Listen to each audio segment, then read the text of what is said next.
تیموتی استادی استرالیایی پوهنتون آمریکایی افغانستان که در سال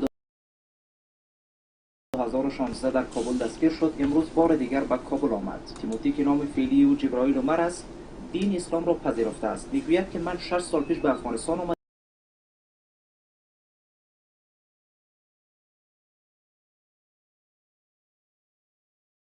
آمدم و میخواستم در افغانستان تحقیق کنم. Now I'm coming again to complete my journey. در سال 2016 میخواستم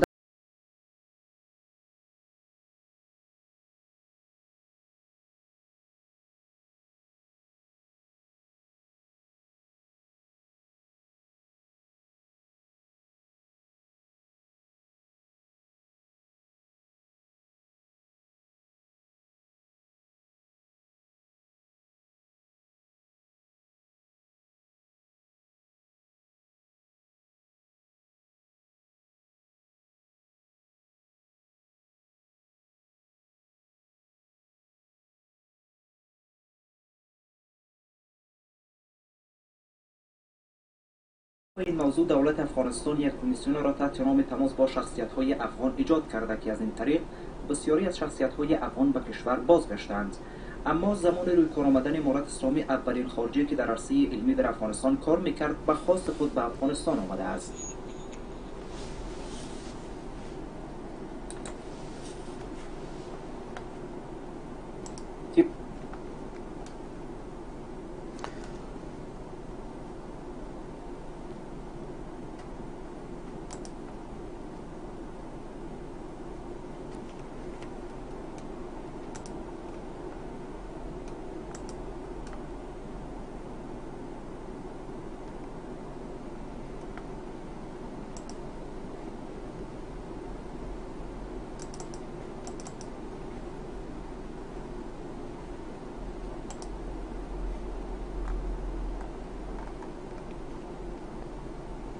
شما کلیپی فرستادید از آقای سروش، لیکن نمیدونم چرا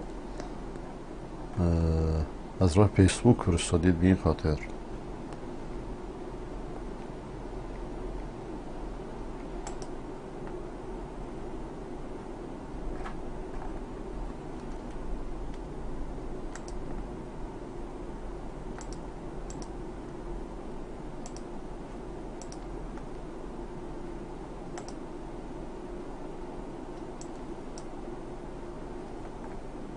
گذاشتیم دارم خود امام جعفر صادق اسم دخترش عایشه گذاشت. یه دوستی داشتیم میگفتش که پای منبر کسی بودم، این نبود. خود امام علی اسم بچه‌هاشو عمر گذاشت، ابوبکر گذاشت، نمیدونم خود امام جعفر صادق اسم دخترش عایشه گذاشت. یه دوستی داشتیم میگفتش خدا بهشون خیر بده که الان این حرفا رو میزنه، ولی از یک روشنفکر انتظار این بود که 40 سال پیش 50 سال پیش این حرفا رو میزد، همچون که آقای استاد حیدری قلمداران، علامه برقعی و دیگران زدن. که پای منبر کسی بودم میگفتش که یک کسی از مؤمنان رفت پیش امام موسی کاظم و امام موسی کاظم به او اعتنا نکرد. گفت آقا بنده از مریدان و دوستان شما بودم، چرا دیگه به من توجه نمی‌کنی؟ گفت برای اینکه تو اخیراً دختردار شدی، اسم دخترت گوشه عایشه. بعد این دوست ما که خب تاریخ خواندن بود، رفتم بهش گفتم آقا شما که میدونی خود امام موسی کاظمی دخترش عایشه بود. گفت این آقا چنان به من غضب کرد تا آخر جلسه که من صحبت نمی‌کرد، جوابی هم که نداشت به من بده. این حرفا بعداً در آمد آقا. نه به غضب کرده، بلکه جهالتش روشن شده، نمیدونسته. احتمال زیادش اینه. خود امام جعفر صادق از نوادگان ابوبکر میاد مثلا پدر بزرگ خودش رو دشنام بده، لعنت بکنه.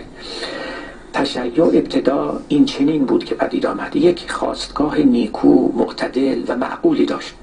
نمیگم همه به همین شسته رفتگی حرف میزدند، الان با شیعیان این زمان من دارم میگم که چنین خواستگاهی بود و چنین ایده معقولی وجود داشت، هیچ کسی هم نمیدونست مخالفت کنه. بعد رفت مسئله جنگ آمد، مسئله قدرت آمد و قلات یعنی همین قالیان آمدند که اینها آب رو گلالود کردند. خب قلات بالاترین قلوب امامته، ولذا اینا ادعا میکنن، خودشون میگن، هم مقانع میگه، هم مجلس شبستری حالا معاصر میگه، همه اون چه که از قلوب بوده الان جز ضروریات مذهب شده. بالاترین قلوب امامته که تا امروز هم گلالوده. بدتر از او دو تا قول در میان شیعیان رواج یافت که هر دو به زیان ما بود و تا امروز ما بار سنگین رو با خودمون حمل میکنیم. یکیش مسئله لعنت کردن بود. این چیزی بود که هیچ وقت اهل تسنن ما رو نبخشیدن و بخشودنی هم نبود. اینکه شما بزرگان یک قوم رو لعنت کنید، یعنی بدگویی کنید، یعنی ناسزا بگید، مقدسین یک قوم رو، یعنی خلفای پیامبر رو، این کار نادرستی بود. این کار نادرستی است. این نباید بشه. امروز هم نباید بشه. از ابتدا هم این شقاق و دشمنی رو زیاد کرد میان این دو برنج، این دو شاخه اسلام، یعنی تشیع و تسنن. کار خیلی ناروایی بود. شما تصور بکنید که مگر به بزرگان یک قوم دیگه اهانت کنید. این برنج، این شاخه از روز که ایجاد شده بر علیه اسلام ایجاد شده. چرا این نمیگید؟ این شاخه که خلاصش امامت باشه، امامت یه نفر یهودی درست کرد، هیچ رفتی با علی و آل علی نداره رضی الله عنه. علی میترسه در نهج البلاغه از امامت حرف بزنه، امام سجاد میترسه که در صحیفه سجادی از امامت حرف بزنه. کار خوبیه. اونم مسلمانانی که برادران ما محسوب میشن. خب کار ناروایی است. بعد براش ثواب بشمریم، بگیم من این کاری کردی اینقدر ثواب میبری، روایت‌های دروغ پاش درست بکنیم، روایت‌های مجعول و چنین و چنان، بعد جشن بگیریم، بعد عید بگیریم. من به یاد دارم هنوزم هست علمای ما تو این جشن‌ها شرکت میکردن، برای اینکه رهبران مذهبی مقصرن در اینجا، عوام که از خودشون هم چیزی ندارن. تا مقصرن که نانشون در همین است. رهبران مذهبی، مراجع شیعه، نانشون در همین سب و شتم‌ها، دولتشون در همین سب و شتم‌ها، در تفرقه اندازی است. رهبران مذهبی شونن. اونا یادشون دادن لعنت کنید، اونا یادشون دادن عید عمر بگیرید، اونا یادشون دادن هزار حرف ناروا بزنید در اونجاها و دل دیگران رو بسوزانید و کینه و دشمنی رو افزونتر و ستبرتر بکنید. همونا اگر به مریداشون بگن نکنید، خب نمیکنن. همونا اگر به جای اینکه اون روایت‌های دروغ اون چنانی رو بخونن، یه روایت‌های از این ور بخونن، بگن که هر کی لعنت بکنه مثلا توی قعر جهنم میره، خب دیگه کسی نمیکنه. پیش یکی از علمای قم بودم، این هم سفر بودیم، به لندن میرفتیم برای یک کنفرانس اینترفیث. ایشون میگفتش که برای من خبر آوردن که بعضی از شیعیان در پاکستان میرن روی پشت بام یه مسجدی مینشینن و خلفای اهل سنت رو لعنت میکنن. میگفت من بهشون پیغام دادم که این کاری که میکنین حرام است. گفتم حاج آقا شما حالا دارید اینو میگید، 50 سال پیش 100 سال پیش شما کجا بودید که این کارا رو میکردن و همه علما بهشون فتوا؟ 100 سال پیش چی؟ از روزی که تشیع ایجاد شده، بخصوص از زمان صفویه در ایران، سب و شتم جز اصول مذهب شده. تو هم میدونن که خیلی کار خوبی هم دارید میکنید. حالا که دیگه زیانهاش آشکارتر از آن است که دیگه قابل انکار باشه، تازه شما فتوا میدی. کسایی که دیگه فتوا شما گوش نمیدن. این همه کشتار که تو پاکستان دیدی چه اهل سنت میشه. خب به دنبال همه حرفاست دیگه. گفت که پدر کشتی و تخم کین کاشتی، پدر کشته را کی بود آشتی. آشتی نمی کنند و سخت است دلها رو به دست آوردن. من بسیاری از مناظراتی رو که بین شیعه و سنی واقع شده و می شود می بینم تلویزیون های عربی. یکی از مهمترین اعتراضاتی که دارن همین است و متاسف همچنان که عرض کردم بارها این مناظرات و این بنده مسکین به پا کرد. شیعیان پاسخی ندارن در مقابلشون، تنها میگن بله امروز فلان آیت الله منع کرده، تحریم کرده. خب خوب کاری کردن، منع و تحریم کردن، ولی حالا این کارا باید خیلی جلوتر از اینها صورت میگرفت. عقلای قوم باید بهتر از این پیشبینی عاقبت امور رو میکردن. اینکه ما برای تشفی خاطرمون بیان و دل یک قومی رو بسوزانیم و یک کینه ابدی در قلب اونها ایجاد کنیم.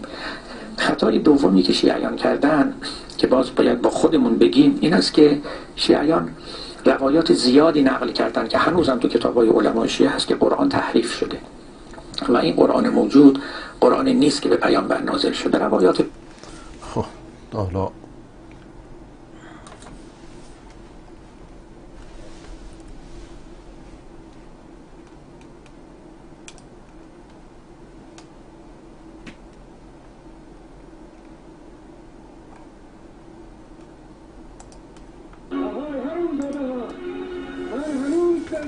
مهندس هاشم خواستار، نماینده معلمان آزادی ایران. از این جمله معروف فیلم پاپیلون برای خطاب قرار دادن حاکمان فعلی ایران استفاده کرده. آهای حرامزاده ها، ما هنوز زنده ایم و به مبارزه ادامه میدهیم. تنها جرم این معلم بازنشسته درخواست استعفای خامنه ایه. 8 نفر از درخواست کنندگان استعفای خامنه ای به مجموعاً 72 سال زندان محکوم شدند. سهم مهندس خواستار 70 ساله 16 ساله.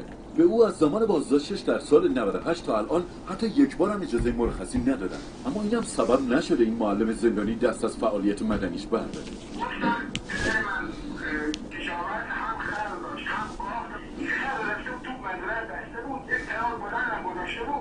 بله. این خر بدبخت اینقدر دورش پیچیده بود کشیده بود که افتاده بود مرده بود. گفتم این نظام مثل همون خر پدر من شده بدون تو. بله.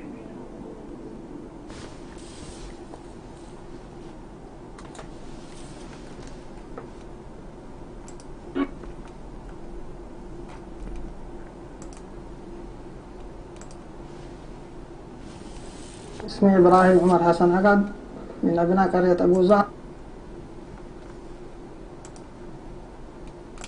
این باندیه که از طرف اسمي ایران إبراهيم عمر حسن عقد من أبناء قرية أبو زهر مديرية الخوخة محافظة الحديدة.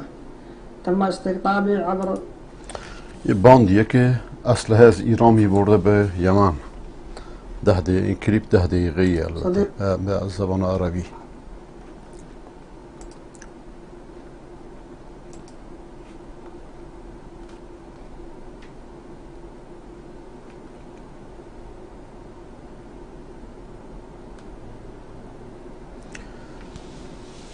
فکر خوبیه یک پخش زنده از روی تلگرام. بسیار پیشنهاد خوبیه. دست شما درد نکنه.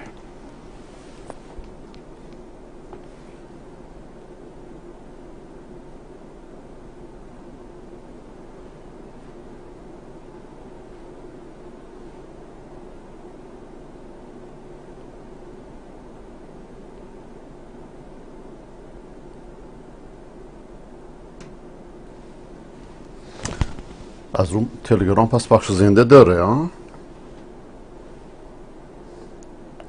لطفا شماره برنامه رو نگاه بکنید، یه پیشنهاد مهمی هست.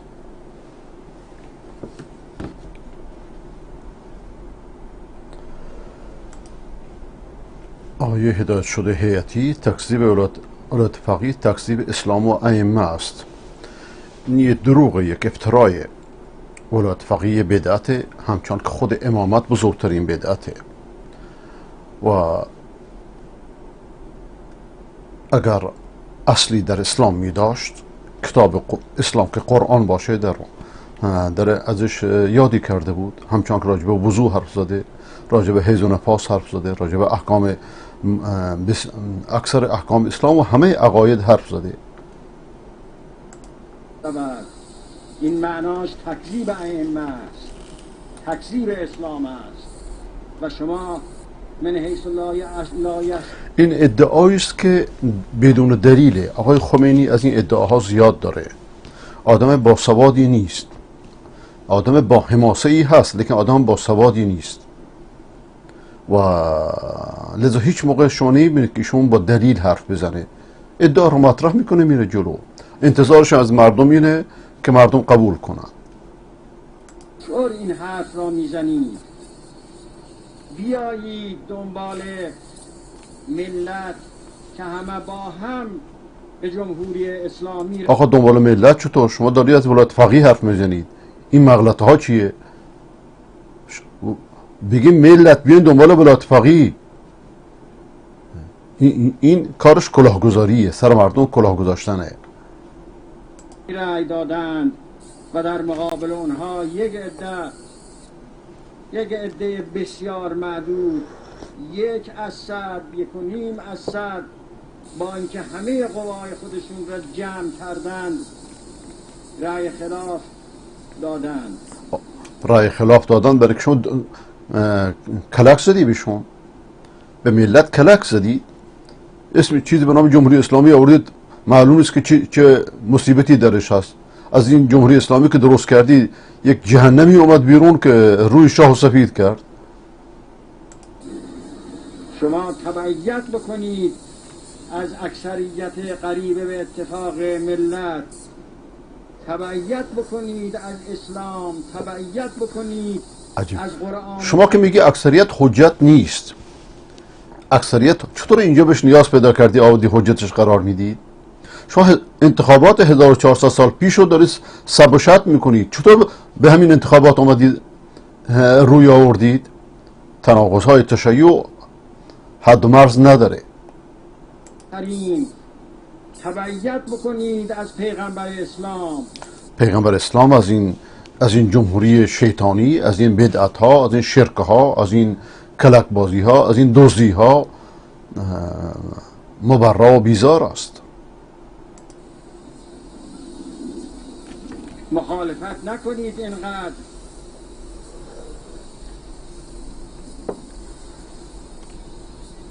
از مجلس خبرگان کنارگیری نکنید. این کنارگیری از ملت است، کنارگیری از اسلام است. احتمالا این حرف رو نمیدونم به کی میزنه، چون مولانا عبدالعزیز وقتی که ولایت فقیه تصویب شد از مجلس کنارگیری کرد. کارشکنی نکنید برای مجلس خبرگان که این برخلاف مسیر ملت است، برخلاف مسیر اسلام است.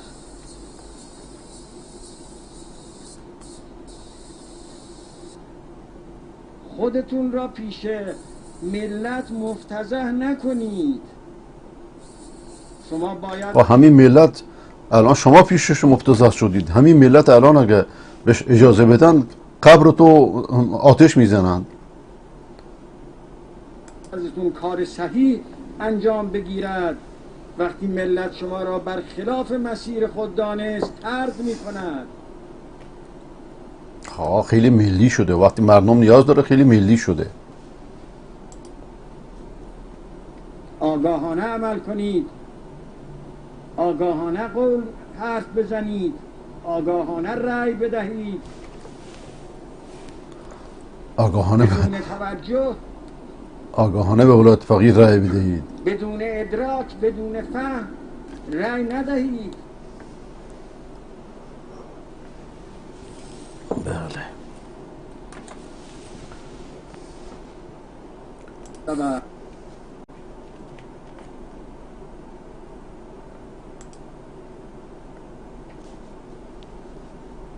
الان تلگرام پخش زنده رو اضافه کرده. بسیار خوب، بسیار خوب. خیلی متشکرم از پیشنهادتون.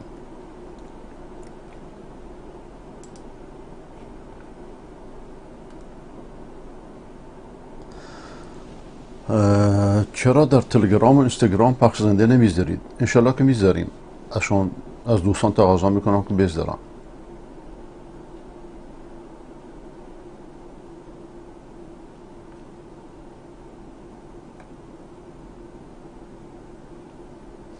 کلیپ هایی رو که میبینید همه چیز رو باور نکنید، بخصوص راجع به طالبان که همه دنیا دشمنشونه.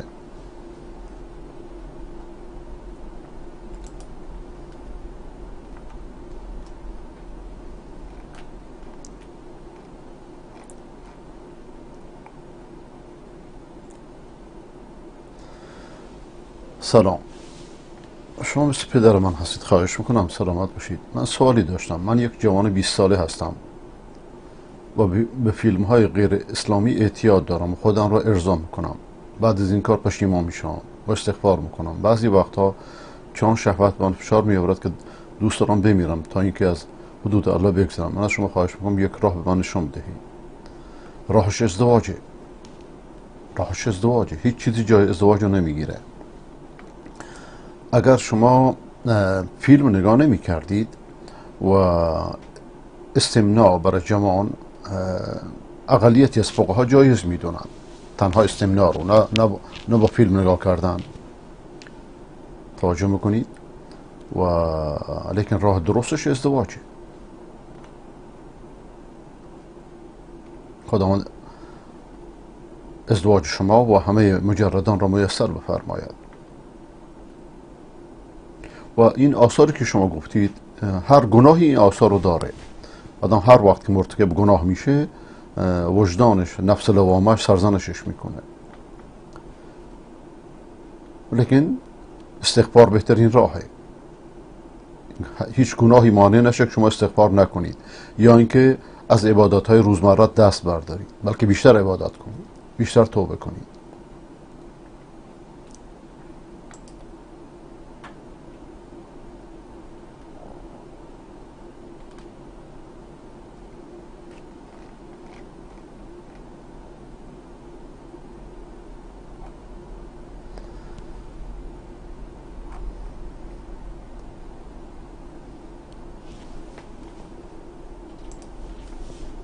قرآن دو جا توهین کرده، هر دوتاش هم به آخوند،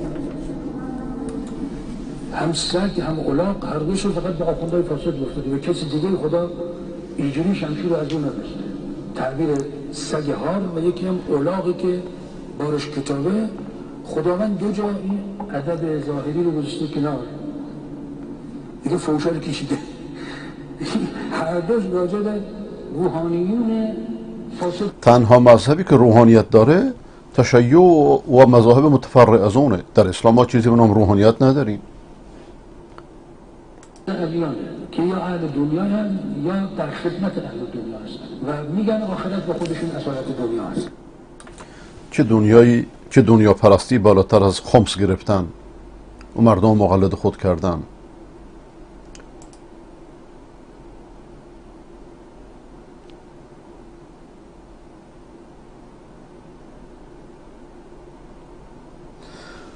درباره ابرهای مصنوعی بارانزا که تولید میشه به دست بشر توضیح بدید. نه، این من در این مورد تخصص ندارم، لیکن کار خوبیه. بشر هر صنعتی که ایجاد بکنه در مسیر آبادانی زمینه. خداوند بشر رو به این خاطر آفریده که اینجا رو امران کنه، آباد کنه. و لیکن بشر این کار رو میکنه با فکری که خداوند بهش داده، با عقلی که خداوند بهش داده، با موادی که خداوند در اختیارش گذاشته.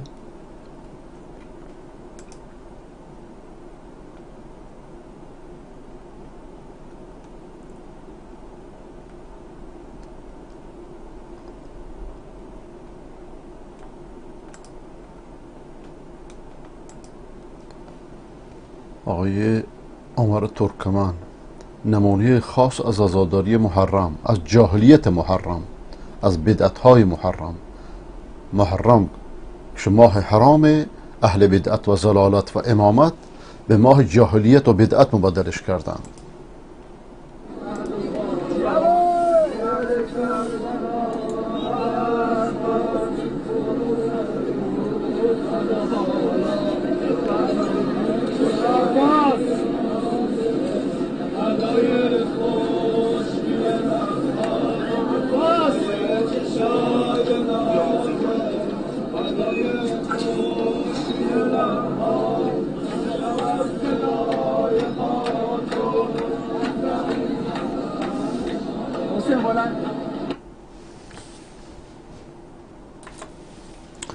یکی از دوستان میگه که در تلگرام پخش فنی پخش زنده نگذاشته است. من نمیدونم این بیننده از کجا گفت که در تلگرام پخش زنده گذاشته. ایشون میگه تازه گذاشته.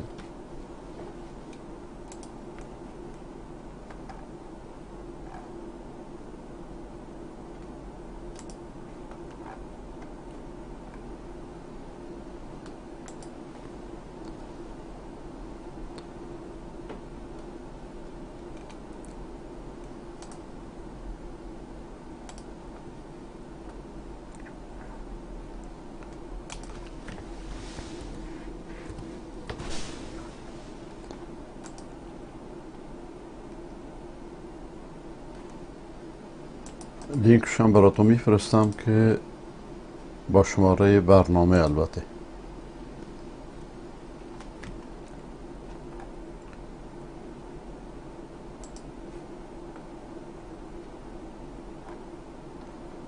جواهرات نایاب ایران.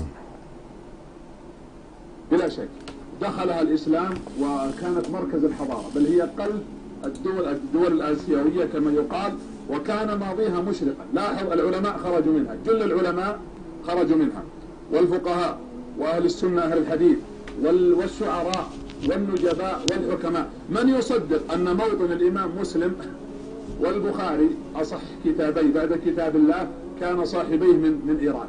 الحاكم بن عبد الله النيسابوري، الإمام الطبري، الإمام أبو حامد الغزالي، مجموعة الإمام الرازي والسرخسي وغيرهم كثير، كانوا كلهم من هذه البلاد التي خرجت. هذا فيه دلالة على أن شمس الإسلام أشرقت على فارس كلها وخرجت لنا هؤلاء الجيل. هذا هو تاريخ هذه الدولة، والتي كانت قديما دولة مسلمة سنية 100% والله المستعان.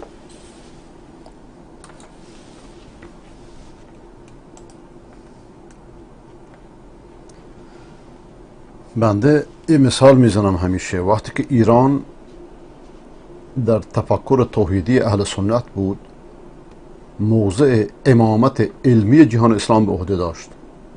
وقتی که مذهب ضاله امامیه مبدل شد، هم برای خودش و هم برای دنیا اسلام مرکز توطئه و فساد شد. و الان شما به چشم خودتون میبینید.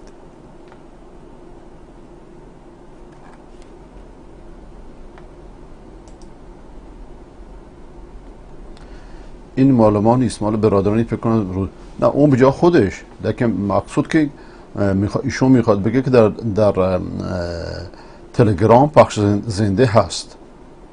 شما گفتی پخش زنده نیست، ایشون میگه پخش زنده هست. به این خاطر من براتون فرستادم.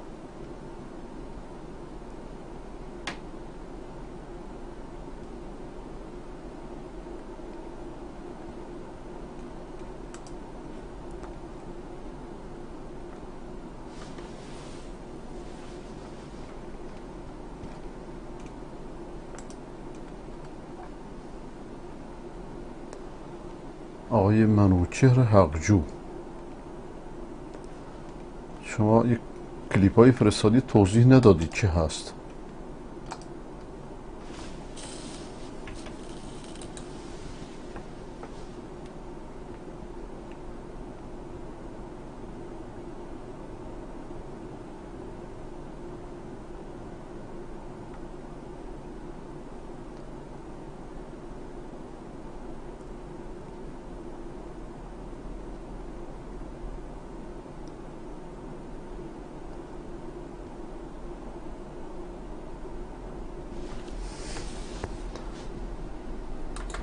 ما چیزی از این کلیپ نفهمیدیم. نمیدونم شما هدفتون چی بود؟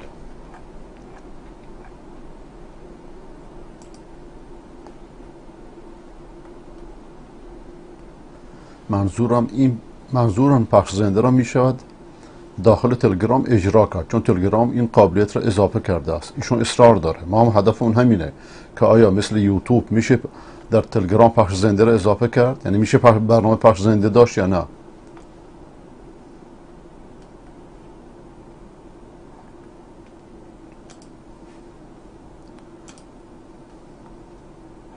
آقای زاهدی، شیر تهزیه، تولید داخل.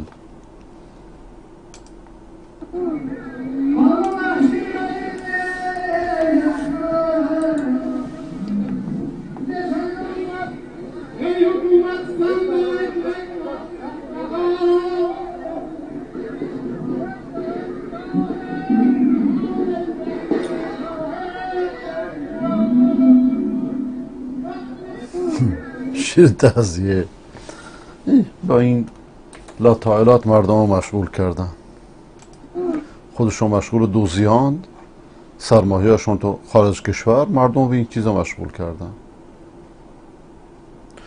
خب ایشون که اصرار داره که میشه پخش زنده رو اجرا کرد.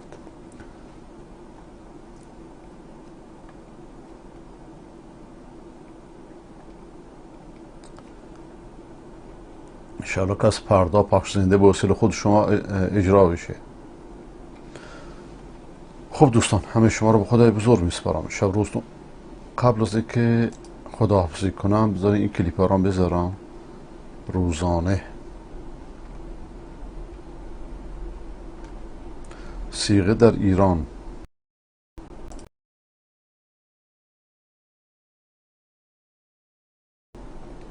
فرشته روح‌افزا میگه تعداد زنان تنفروش ایران در مقایسه با سایر کشورها صفره. ایشون مدیر اینو پخش کردم قبلا. بلایک ایران سراخون این هم پخش کردم، هر دو پخش شده.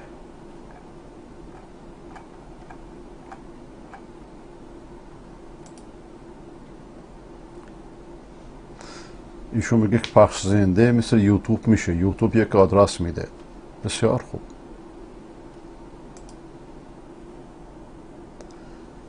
شما نوشتی در تلگرام این قابلیت هست، آنجا قوانین سختگیرانه یوتیوب و کپی رایت هم دست پاگیر نیست. چه چقدر خوب. پس چرا اونجا اجرا نکنیم و تضادی هم نداره. خیلی متشکرم از پیشنهادتون و انشالله که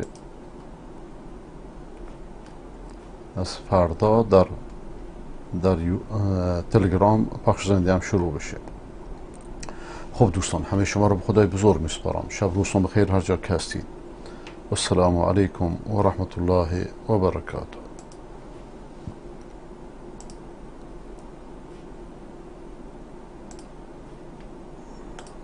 نبی بیگانه شد، بازو این بیت الحرام بتخانه شد. تا نداری با درود خود میالا نام او، رفت و سوز سینه تاتار و کرد، یا مسلمان مرد و یا